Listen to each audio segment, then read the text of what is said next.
न्यायालय में कल केंद्र सरकार का जो कारनामा हुआ है वह न सिर्फ हास्यास्पद है, आश्चर्यजनक है, बल्कि बिहार के गरीब लोगों के हितों के बिल्कुल विपरीत है। इसलिए कि आप सोचिए कि इस पूरे प्रकरण में जातीय गणना से जुड़ा मामला न्यायालय में पिछले कई महीने से उच्च न्यायालय से उच्चतम न्यायालय तक इस पर सुनवाई चलती रही है, लेकिन केंद्र सरकार कहीं इसमें शामिल नहीं हुई थी। अनेक तरह से लोग लोकहित याचिकाओं के माध्यम से इसको बाधित करना चाह रहे थे, लेकिन बिहार सरकार की मुस्तैदी के कारण ये मामला कहीं रुका नहीं और पटना उच्च न्यायालय ने बिल्कुल बिहार सरकार की सोच और जो ये जातीय गणना का काम आर्थिक सर्वेक्षण के साथ करा रही है उसके पक्ष में फैसला दिया। अब इसके विरोध में कुछ लोग उच्चतम न्यायालय गए, लेकिन उच्चतम न्यायालय में भी इतने दिनों से केंद्र सरकार की नींद नहीं टूटी थी, लेकिन अचानक से मामला जब समापन की ओर और बिहार सरकार का जो मामला है, बिहार सरकार जो करना चाह रही है, लग रहा था कि अब उच्चतम न्यायालय उस पर अंतिम अनुकूल फैसला देने वाला है, तो केंद्र सरकार अंतिम समय में उसमें कूद गई और कूदी सो कितने हास्यास्पद तरीके से ये भी आप लोगों ने देखा है कि केंद्र सरकार ने हलफनामे में क्या कहा कि न वो इसके पक्ष में है न इसके विपक्ष में है, लेकिन उनको कुछ कहना है। अब ये सोचिए कि जब आपको न पक्ष में कहना है न विपक्ष में कहना है, इसका मतलब ये कदम ही अपने आप में षड्यंत्रकारी है। कोई न कुछ षड्यंत्र करना चाह रहे हैं आप। और क्या षड्यंत्र करना चाह रहे हैं? 5वें पैरा को ये कहते हुए कि ये भूल से चूक से, अब समझ लीजिए बदहवासी का आलम की भारत सरकार और गृह मंत्रालय को एफिडेविट शपथ पत्र दाखिल करने में भी भूल चूक हो जा रही है। क्या स्थिति है? और 5वें पैरे को हटाया भी तो उससे इफेक्चुअली जो कहते हैं उसके अंतिम मतलब असर में प्रभाव में क्या फर्क आता है? 4थे पैरा में कहा गया है उसी एफिडेविट में कि यह अधिकार सिर्फ केंद्र सरकार को है। 5वें पैराग्राफ में कहा गया था जो केंद्र सरकार को छोड़ के कोई दूसरा आदमी नहीं करा सकता है। तो अगर 5वां हट गया, 4था तो है ही। लेकिन हास्यास्पद ये है कि ये लोग वो बात कह रहे हैं जिसको कभी किसी ने कंटेस्ट किया ही नहीं है, किसी ने उस पर विवाद नहीं खड़ा किया है। हम लोग तो राज्य सरकार तो शुरू से कह रही है कि जनगणना कराना केंद्र सरकार का काम है। हम लोग कहाँ कभी कहें कि हम लोग जनगणना करा रहे हैं? सरकार से लेके भाजपा का जातीय गणना के मामले में असली चेहरा सामने आ गया। भारत सरकार के गृह मंत्रालय जैसे महत्वपूर्ण विभाग द्वारा देश के सर्वोच्च न्यायालय में जो शपथ पत्र दाखिल किया गया, चंद ही घंटों बाद उसको वापस लेके उसमें संशोधन किया गया और जो संशोधित हलफनामा भी है वो भी बिल्कुल जातीय गणना नहीं होने देने के लिए ही दाखिल किया गया है। उसमें स्पष्ट कहा गया है कि भाई जनगणना कराना भारत सरकार का काम है सबसे विचित्र बात तो यह है कि जो केंद्र सरकार ने अपने हलफनामे में कहा है वो हम लोग बिहार सरकार और मुख्यमंत्री हमारे शुरू से कहते रहे, वो बात हम ही लोग कहते रहे कि भाई जनगणना कराना भारत सरकार की जिम्मेदारी है और हम लोग जो करा रहे हैं ये जनगणना नहीं है, ये जाति आधारित गणना है और विभिन्न जाति के लोगों के आर्थिक सामाजिक स्थिति का सर्वेक्षण है।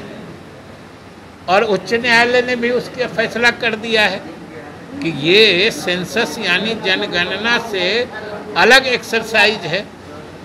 और तब फिर भारत सरकार द्वारा जानबूझ के एक संशय की स्थिति, कन्फ्यूजन की स्थिति पैदा करने के लिए आखिर ये कहने की क्या ज़रूरत थी। आज तक कोई भाजपा के नेता या केंद्र सरकार ये नहीं बता पा रही है कि आखिर अगर उनको न पक्ष में कहना है न विपक्ष में कहना है तो उच्चतम न्यायालय गए क्यों। कोई कारण नहीं बता रहा है, न भाजपा के नेता बता रहे हैं कि भाई आपको कुछ कहना ही नहीं है। और सिर्फ ये कहने के लिए कि भाई जनगणना कराना केंद्र सरकार का अधिकार है, ये कहने के लिए आपको परेशान होने की क्या ज़रूरत थी। ये तो बिहार सरकार शुरू से कह रही है कि जनगणना कराना भारत सरकार का अधिकार है, हम लोग जनगणना नहीं करा रहे हैं। पटना उच्च न्यायालय का फैसला हो चुका है कि बिहार सरकार जो करा रही है वो जनगणना नहीं है और बिहार सरकार के अधिकार क्षेत्र के भीतर की बात है।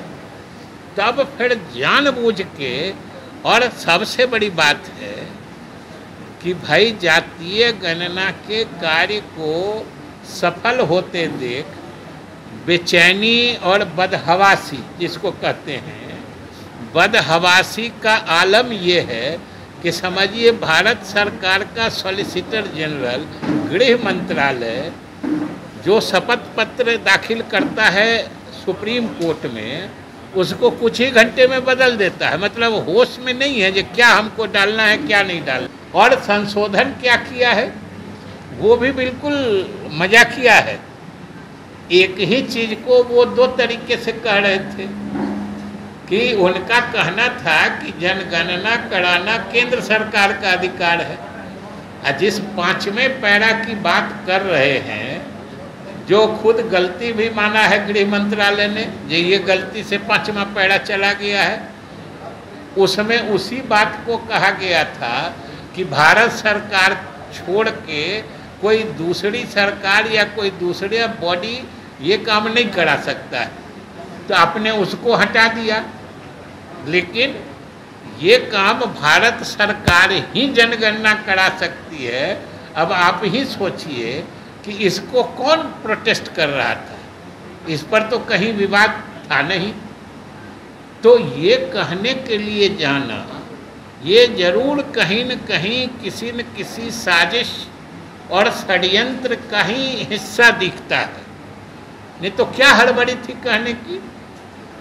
और जब पटना उच्च न्यायालय ने कहा है कि जिस वो यूनियन लिस्ट या संघ सूची के एंट्री 69 की बात करते हैं, वो तो हम लोग भी बिहार सरकार पहले से मान रही है जो भाई उसके हिसाब से जनगणना कराना केंद्र सरकार का काम है। लेकिन केंद्र सरकार को जो जनगणना कराना है उनकी जिम्मेदारी जो है, जो हम लोग भी मानते हैं, उसके प्रति वो कितना ईमानदार हैं ये इससे समझ लीजिए कि 2021 में होने वाली जनगणना आज 2023 का आधा से अधिक समय बीत चुका है, लेकिन आज तक उसके बारे में कोई चर्चा भी नहीं हो रही है। 3 साल बाद जो उनका अपना काम है, जो उनकी जिम्मेदारी है, उसके बारे में 3 साल विलंब हो चुकने के बाद अभी कोई चर्चा भी नहीं हो रही है। लेकिन हम लोग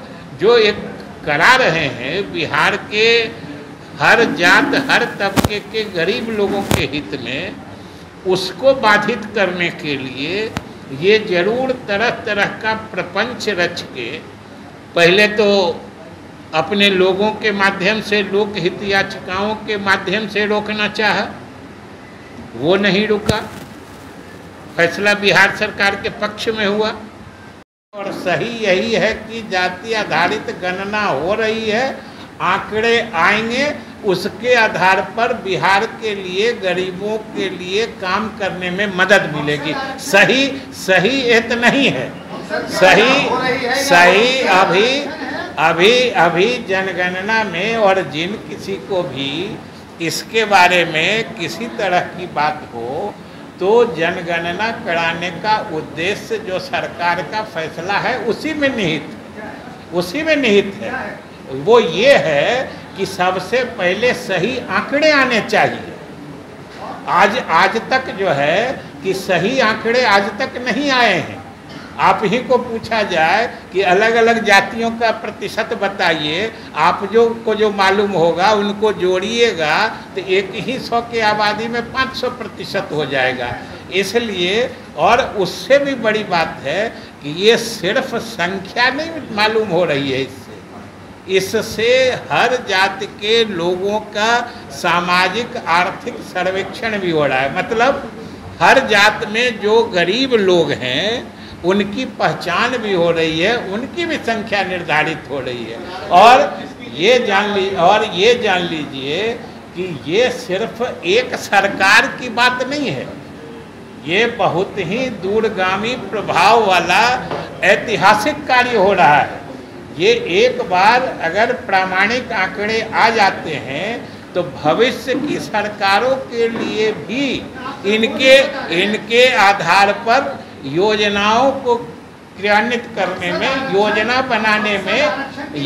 बनाने में जो सरकार करना चाह रही है ना, वो हम आपको बता रहे हैं। अब आप क्या चाह रहे हैं वो हम नहीं, उससे आप क्या चाहते हैं उससे सरकार को मतलब नहीं है। सरकार जो करना चाह रही है और सरकार का जो मकसद है वो हम बता रहे हैं। अब आपको क्या इसमें समझ में आ रहा है वो आपकी जिम्मेदारी है और वो आपकी समस्या है। हाँ, संशोधन हो जाता है, वो भी अर्थहीन, उसका भी कोई मतलब नहीं है, क्योंकि बात वही की वही है। और बात वही यही है कि केंद्र सरकार किसी हाल में बिहार सरकार के काम को रोकना चाहती है। नहीं तो ये जाके कहना कि जनगणना कराना मेरा अधिकार है, तो कौन कह रहा कि आपका अधिकार नहीं है? आपका अधिकार है, ये भी लोग जानता है, और आप नहीं करा रहे ये भी लोग देख रहा है। तो इसलिए अब हम तो ये समझना चाहते हैं कि कोई आप लोग भी जरूर जरा भाजपा के यहाँ एक से एक वरिष्ठ नेता हैं, जरा ये जरूर पूछिए कि केंद्र सरकार गृह मंत्रालय को इस मामले में दखल देने की या शपथ पत्र दाखिल करने का प्रसंग, औचित्य या कारण क्या था, ये कोई हमको समझा दे, जो आखिर क्या कारण था। इसलिए ये लोग सिर्फ इसको बाधित करना चाहते हैं, और जो वो कर रहे हैं वो तो भारत सरकार का ही अधिनियम है, एक्ट है, जिसको कलेक्शन ऑफ स्टैटिस्टिक्स एक्ट 2008 का है। उसी के तहत ये राज्य सरकारों को भी अधिकार है कि वो अपने क्षेत्र में जनता के सामाजिक, आर्थिक या कोई पर्यावरणीय संबंध में कोई भी स्थिति का आकलन करने के लिए सर्वेक्षण का काम करा सकती है। ये तो पूरी तरीके से राज्य सरकार अधिकृत है। फिर भी ये बराबर बाधा डालने का काम ये भाजपा के, समझिए, असली चेहरे को उजागर करता है। और उजागर ही नहीं करता है, यहीं बिहार में जो सर्वदलीय बैठक हुई थी उसमें भाजपा ने भी जो सहमति दी थी, अब तो उनके उस सहमति के नियत पर भी प्रश्न चिन्ह लग रहा है कि भाई भाजपा यहाँ सहमति दे रही है और केंद्र सरकार रोक रही है, तो यहाँ वाली भाजपा सही है कि केंद्र सरकार सही है? यही पूछ लीजिए।